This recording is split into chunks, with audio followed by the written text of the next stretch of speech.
Aren't you tired of letting the years go by and not meeting any of your New Year's resolutions? It's time to actually get shit done this year.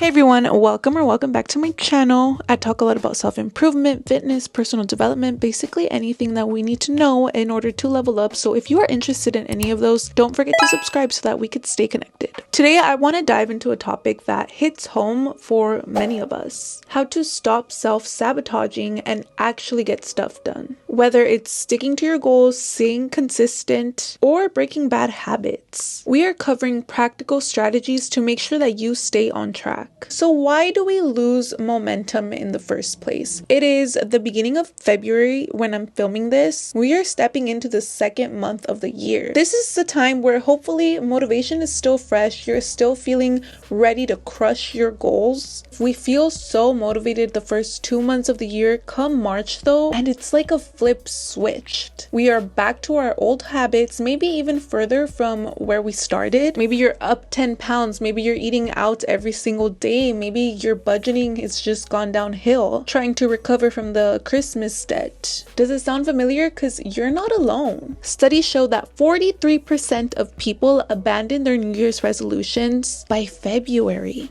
The problem is not the goals, because there are so many people out there achieving the goals that we set for ourselves. Oftentimes, it's the systems that we use to achieve those goals, or should I say try to achieve those goals. But today I want to give you some practical steps to ensure that those New Year's resolutions get met, so that when November, December comes, you're still on track and you're proud of what you've accomplished in the new year. Step 1 is to create a system. Write down your goals, but do not stop there. Make them systematic. I did an entire video on this if you want to go check it out. But I basically have a system where I have 4 whiteboards in my room. I have my yearly, my monthly, my weekly, and my daily goals on them. Every morning when I wake up, I read through them. That way I'm going into the day knowing that the daily non-negotiables that I've set for myself are for a reason. They are meant to help me ensure that I am going to hit my yearly goals. As long as I do those daily tasks, those daily non-negotiables, there is just no reason for me not to hit my yearly goals. And this helps keep me aligned with my goals. No matter how busy I get, I have no excuse. I know what needs to get done. It's not anything hard or impossible to accomplish. For example, this year I want to get abs. I want to have abs by December. So every single day my goal is to follow my meal plan. Every single week my goal is to create a meal plan. And my goal for the month is to limit eating out to 3 times a month. So you see how everything is aligned? It's so important to create a system, because that is going to prevent you from failing in the first place. Failing to prepare is preparing to fail. And think of these goals as a staircase. Your yearly goal should be your big picture, and there could be multiple yearly goals as well. Then you have your monthly, your weekly, and your daily goals. And you're gonna want to adjust your steps as needed. For example, if it's halfway into the new year, I get my abs and I realize, you know what? I actually feel like shit right now. I would rather not have these abs. Then the next month may be to just eat more food, to focus on healthier foods, to focus on more fermented foods, because maybe I'm having a little bit of issues with my gut. As soon as you figure out that something is no longer working, that you don't want something anymore, then pivot and change and adapt, because your goals should grow with you, not box you in. Step 2 is to believe in your goals. Here's the truth: you will never accomplish a goal if you do not believe it is attainable. Ask yourself, do I really believe I can do this? If the answer is no, it's perfectly fine to scale it back. For example, when I first started going to the gym, I struggled a lot with consistency. It's because I had this goal of having abs, having this perfect physique, just being like all of the influencers I saw online, but I was so far away from that physique. So I realized that I was struggling to go to the gym because subconsciously I didn't believe that I was ever capable of looking like the people I saw online. And yes, it was a limiting belief, but it was also practical because I was so far away from that. When you go from only eating junk food, eating extremely unhealthy, and never stepping foot in a gym, how can you want or even imagine or be able to imagine yourself as like this complete opposite version of yourself? So I switched my goal. My goal was no longer to achieve my dream physique, right? I was just starting out. There was no business for that. My goal was now to just show up to the gym. I just wanted to show up. I just wanted to go to the gym. That was my goal. I didn't have any expectations for myself other than I just wanted to be somebody who would hit the gym a few times a week. I didn't give myself a minimum time set. I didn't force myself to follow a program. I literally just forced myself to walk through those doors. And over time, I kept changing my goal as I grew. Once I became pretty consistent with going to the gym, then my goal was to be consistent with my diet. Then my goal was to follow a program. Then my goal turned into tracking the weight that I was lifting. And over time, those small goals turned into huge progress. Like, I now look and feel completely different than I did when I first started. But I was only able to get to this point because I had to start from a point where I felt like was believable. And now step 3, you are going to want to overcome self-sabotage because it will happen. It's inevitable. So let's talk about self-sabotage. It is often tied to unconscious beliefs. You want to lose weight, but you are unconsciously using food as a form of comfort. And you've been doing this since childhood.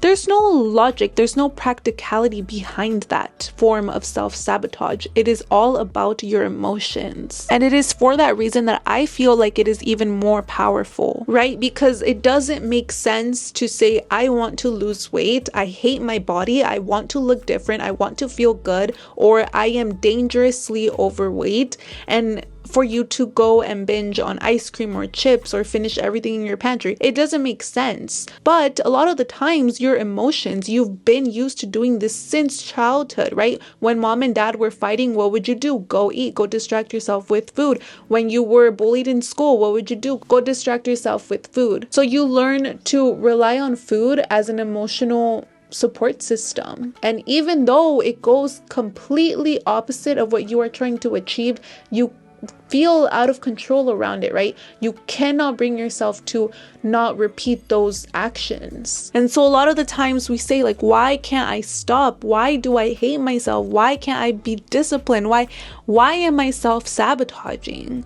Well, we have to understand that self-sabotage is your body's way of looking for safety. So you have to allow yourself to find new outlets, new forms of safety, so that you're able to recognize whenever you're maybe feeling too stressed, too overwhelmed, too sad. Your immediate response is not going for the food. It's maybe going on a run, maybe going to the gym, maybe going on a drive, maybe painting, maybe exercising, whatever it is, right? You're shifting that focus, but it's not that you're no longer self-sabotaging. So when you stop shifting from, I need to stop self-sabotaging, I need to be more disciplined, I need to stop binging on food late at night, instead of telling yourself that, say, hey, I don't only have food to use as comfort. I can also draw, I can also paint, I can also exercise, I can do all of these other things. These are all readily available for me whenever I feel like I need an outlet. When you stop thinking of self-sabotage as like this evil thing, like, oh, you're just so dumb, you're just undisciplined, you're just unmotivated, you just don't want it enough,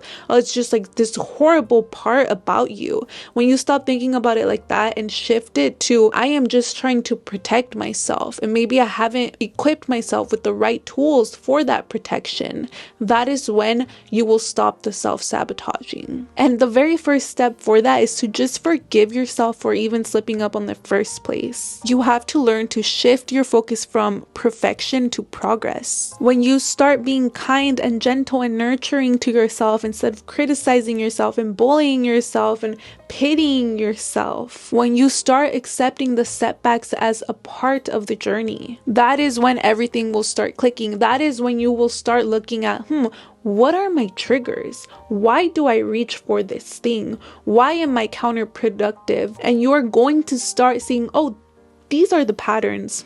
You know what? I didn't notice it before, but after a long day of dealing with my boss, that's when I do this behavior.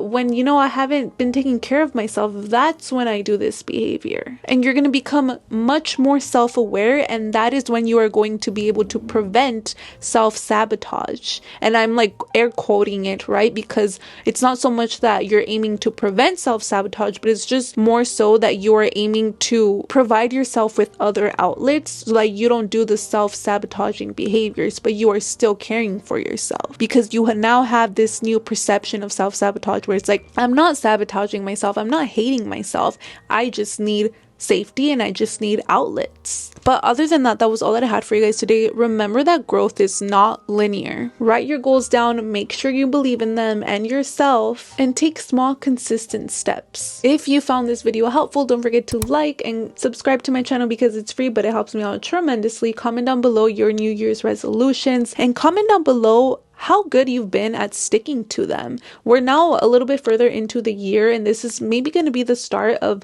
a lot of people just starting to really unwind. But no, we're going to keep going at it. If you stopped going after your New Year's resolutions, if you kind of put them in the back burner, this is your chance to let them take the front seat, right? This year, we are serious about our goals. You can accomplish anything that you set your mind to. And if you need accountability partners, here we are. Let's be that for each other, right? Because at the end of the day, we are all just trying to grow and step into the best version of ourselves. But yeah, bye.